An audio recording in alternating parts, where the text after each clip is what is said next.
আয়সা বললাম কি সে ভাই দৌড়াদৌড়ি, তো আয়সা দেখলাম সে এতটুকু একটা ছুরি ক্যান্ডিং মেশিন দিয়ে তো এই গ্যারেজের ভিতরে ঘষতেছে। এমন কোনো দিন নাই 2-4-50 বারও আমাকে কল দিত না, পাপ্পা কোথায়, আমার মেয়ে তো আর আমার কাছে আসবে না। আমার প্রত্যাশা করিনি যে আপনার মতো মানুষ আমার এই 50,000 টাকার একটা প্রাণে চালাতে পা রাখবে, কিন্তু এই বিশ্বাস ছিল যে আপনি আর ধৈর্য রাখবেন।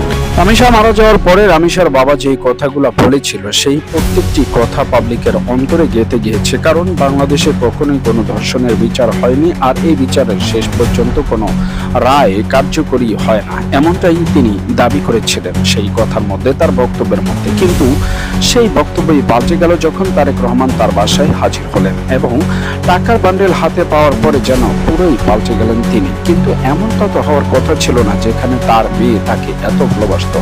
তাহলে কি টাকায় বিক্রি হয়ে গেল বাবা, নাকি রামিশার হত্যার সাথে কোনো না কোনোভাবে জড়িত ছিল তার বাবা? সেটি সিসিটিভির ফুটেজে আজকে দেখবো, তাই ধৈর্য সহকারে সম্পূর্ণ ভিডিওটি দেখবেন এবং নিত্য নতুন ভিডিও পেতে চ্যানেলটি মঙ্গলবার দিনকা আমি হলাম কষাই কাজ করি, দ্বিতীয়ত যদি কাজ না থাকে আমি এখান থেকে অটো নিয়ে চালাই। তো যে আসামিটা ছিল, আসামিটা আনছে মনির মিয়া, আর এখানে জায়গাও দিছে মনির মিয়া, আর এই বাসার কেয়ারটেকারও মনির মিয়া। তো ওই আসার মঙ্গলবার দিন আমি সকালে 8:30 বাজে এখানে আসছি পরে আমাদের আরও 2-3টা ড্রাইভার আসছে, গ্যারেজ খুলে নেয় আমরা কীভাবে গাড়ি বের করবো তার জন্য আমরা গল্প করতেছি। তো যেই পিচাসটা যে মার্ডার করছে ওরে দেখলাম এই বাসা থেকে এই গ্যারেজে দৌড়াদৌড়ি করতেছে বারবার। কেন দৌড়াদৌড়ি করতেছে? ওর গ্যারেজ ও দৌড়াইতেই পারে, স্বাভাবিক। তারপর আমরা আসলাম, যেহেতু ওর সাথে কথাবার্তা বলি আমরা। আয়সা বললাম কি সে ভাই দৌড়াদৌড়ি, তো আয়সা দেখলাম সে এতটুকু একটা ছুরি গ্যান্ডিং মেশিন দিয়ে তো এই গ্যারেজের ভিতরে ঘষতেছে, মানে একদম চকচকা সাদা করে ফেলছে ছুরিটাকে, মানে এরকম পরিমাণে ধার দিছে, মানে ওটা কার আঙ্গুলে লাগলো পড়ে যাবে। তো যাই হয়েছে 9টা 7 মিনিটের ভিতরে সে কি করলো, গ্যারেজ থেকে এভাবে লুকায় কি জানি বাড়ির উপরে চলে গেল। তো চলে গেল 9টা 10 বেজে গেল, 2-3 মিনিটের ভিতরে এই কাহিনীটা। 9টা 10 আমরা এখানে বসে রয়েছি, আমাদের মহাজন আসে না, গাড়ি কীভাবে নিব। তো আমরা বসে থাকতে থাকতে 9:45 বাজে তখন যেই বাচ্চার মা খুঁজাখুঁজি করতেছে, আমাদের নিচে এসে জিজ্ঞেস করছে আপনার ভাস্তি কি এখানে গেছে? বললাম না আপা, ও তো নিচে নামে না, ও তো উপরেই থাকে। তো যেই জায়গায় মার্ডার করা হয়েছে বাচ্চাটাকে, পাশের ফ্লাইটে, ওই ফ্লাইটে বাচ্চাটাকে যখন না হয়েছে তখন একটা জুতা ভুলবশত আমাদের রিজিক ওই বাচ্চাটার লাশ ছিল বিদায়, আমরা তার মা বাবা ছিলাম বিদায়, মানে হক হালালি, তার জন্য আমরা ওই জুতাটা মানে আল্লাহর উসিলায় বাইরে পড়ে গেছে। তো বাচ্চার মা খুঁজতে খুঁজতে দেখলো কি একটা জুতা ওই দুয়ারের বাইরে পড়ে রয়েছে। বাচ্চার মা ভাবলো পাশের ফ্লাইটে যেতেই পারে, স্কুলে যাবে না, তার জন্য বাহানা দিয়ে। তো ভাইয়া ও ফ্লাইটটার ভিতরে টোকাটুকি করছে, বাচ্চার মা প্রায় 20 মিনিট টোকাটুকি করার পরে কোনো সারা নাই, শব্দ নাই, ভিতর থেকে লাগানো। তো বাচ্চার মা আমাদের নিচে এসে 3-4 জনকে ডাক দিল পরে আমরা সাপাল নিয়ে মনির মিয়ার আরেকটা এই যে ম্যানেজার রাখছে ওইটাকে নিয়ে আমরা সাপাল নিয়ে উপরে গেলাম। উপরে গিয়ে আমরা দরজাটা ভাঙার চেষ্টা করলাম, আমরা দরজাটা এক পর্যায়ে ভাঙতে পারলাম না, 2-3টা সিটকারি লাগানো ছিল।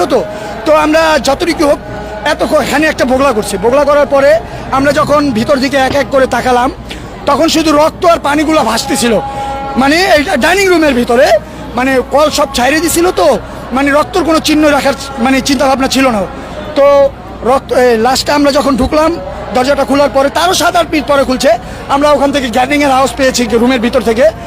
গ্যান্ডিংয়ের আওয়াজটা এই কারণেই পেয়েছি, রুমের ভিতর অন্য কোনো কাজ হয় নাই, হয়েছে শুধু গ্রিলটা কেটে আসামিটা পলায় যাবে, তারপরে আসামির স্ত্রী গেটটা খুলবে, এই হিসেব তাদের পরিকল্পনা। আর তাদের দ্বিতীয় পরিকল্পনা ছিল গ্যারেজ থেকে তারা ব্যাটারির বাক্স নিয়ে গেছে 4টা ব্যাটারির বাক্সতে। আমাদের বাচ্চা তো ছোট, আমাদের 8 বছরের 7 বছরের রাইসা কত বড় হতে পারে, ছোট একটা বাচ্চা, তারে যদি 3 পিস করে ওই 3টা বাক্সর ভিতরে ভরে নিতে পারবে। সে কি করছে, আমাদের বাচ্চার মাথাটাই সমানে কেটে পানির ভিতরে না হলো 100 চুপ দিছে। কারণ এই কারণে চুপটা দিছে সে, যে আমাদের বাচ্চার রক্তটা মাথা থেকে যেটা ঝরতেছে সেই রক্তটার চিহ্নটা বাক্সতে যদি নেয়, বাক্সতে ভিজে রক্তটা পড়বে এবং কি বাক্সটা ছিঁড়ে যাবে, তার জন্য সে অনেকবার। এমন কোনো দিন নাই 2-4-50 বারও আমাকে কল দিত না, পাপ্পা কোথায়, আমার মেয়ে তো আর আমার কাছে আসবে না। আমার বুকের কষ্ট আমাকে সারা জীবন বয়ে নিয়ে বেড়াইতে হবে। এখন আমার সন্তান নেই, আপনারা হয়তো বা দ্রুত বিচার করবেন, বা বিচার হবে বা হবে না, বা লাল সুতায় আমার ফাইল আটকে যাবে আমার মেয়ের, কিন্তু আমার মেয়ে তো আর আমার কাছে আসবে না। তো এটাই হচ্ছে সব কথা, শেষ কথা। আপনারা হয়তো বা আরেকদিন আরেকটা বিকেলবেলা আল্লাহ না করুক একটা কোনো খবর পাবেন, এর চেয়ে বড় কোনো দুর্ঘটনা, সেখানে সবাই দৌড়ে চলে যাবেন, আমার রামিশা হারিয়ে যাবে। আমার রামেশা হারিয়ে যাবে, আপনারা আর কেউ আসবেন না, আর কেউ খবর নেবেন না। আমার ঘরের পাতিলে এক মুঠো চাল আছে কি নেই সেটা আপনারা দেখবেন না। এটাই সত্য, এটাই সত্য। আমার জীবন সংগ্রাম আমাকেই করতে হবে, আমার বুকের কষ্ট আমাকেই সারা জীবন বয়ে নিয়ে বেড়াইতে হবে। যত কিছু দেন আপনারা আমাকে, আমার এই কষ্ট কি আপনারা দূর করে দিতে পারবেন? কোনো বাবা মার কষ্টকে এটা কেউ দূর করে দিতে পারে? পারে না। আপনাদেরও সেই সামর্থ্য নেই, আল্লাহ তাআলাই দেননি, তাহলে আপনারা আমাকে কি দিবেন বলেন?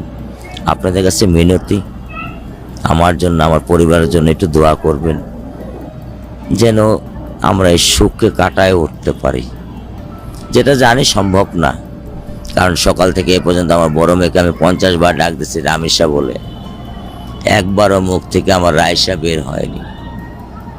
ও এরকমই একটা মেয়ে ছিল। আসলে আমার বোধহয় ব্যর্থতা, আমি বুঝতে পারিনি যে আমার পুরের ঘরে আল্লাহ একটা হীরের টুকরা দিয়েছিল, আমি বুঝে উঠতে পারিনি। আর সাধারণত এরা হয়তো বা ক্ষণজন্মাই হয়। ওর বিহেভিয়ারের কথা যদি বলি, আপনি বিশ্বাস করবেন না। তো 8 বছর 7 বছর বয়স ওর মা যেদিন বলতো বাবা আমার শরীরটা খারাপ, ও বেসিনে যে থাল ধুত, ও ঘর ঝাড়ু দিত, আমার মাথা টিপে দিত, আমার শরীর পাড়িয়ে দিত। এমন কোনো দিন নাই 2, 4, 50 বারও আমাকে কল দিত না, পাপ্পা কোথায়, বাবা কোথায়, আব্বু কোথায়। কারণ আমি আসলে ওটা নিচে নামবে, আমি আসলে ওটা নিচে নামবে, আমার সাথে একটু ঘুরবে। এই জন্য আমি পলায় মেট্রো 2টা কাট করে রাখছি। আমার বউকে আমি বলিনি। অনেক সময় আমি ওকে ওদিকে দিয়ে বাড়ি নিয়ে চলে যেতাম, ও খুব খুশি হতো, ও খুব স্বাস্থ্য পছন্দ করতো। আর আমি জানি না সব বাবা মার কাছেই সব সন্তান সুন্দর, কিন্তু মাশাআল্লাহ আমার রামেশার মতো কয়টা রামেশা এই ঢাকার শহরে আছে আমি জানি না। যেটা সবচেয়ে বড় কথা আমার কাছে খুব অবাক করেছে, আমরা জানতাম যে পুলিশ চাইলে অনেক কিছু করতে পারে, সেটা নজির আমার মেয়ের ব্যাপারে আমি দেখেছি। আমি এটা অস্বীকার করব না। ডিসি স্যার বলেন, অধীনস্থ বলেন, বা তার নিম্নে যেসব অফিসার আছেন তাদের কথা বলেন, তাদের যে আন্তরিকতা ছিল এটা অবিশ্বাস্য। এটার জন্য আমি বারবার তাদেরকে স্যালুট করি। তাদের অক্লান্ত পরিশ্রম, অক্লান্ত ভালোবাসা। ইভেন আমি এটাও দেখেছি আমার বারান্দা থেকে এক ডিবি স্যার নিচে যে কান্না করতেছে, এক ডিবি অফিসার নিচে যে কান্না করতেছে। আমারও তো একটা মেয়ে আছে 3 বছরের। তো এই যে তাদের ভালোবাসা, এই ঋণ শোধ করবার ক্ষমতা আমার নেই। আমি একজন খুব সাপোসা মানুষ। দর্শক, আজকের এই রামেশা বাবার ঘটনা কিংবা এই ভিডিওটি দেখার পরে আপনাদের মতামত কিংবা মন্তব্য কি সেটি অবশ্যই জানাবেন কমেন্টস বক্সে। আজকের মতো এখানে বিদায় নিচ্ছি, দেখা হবে অন্য কোনো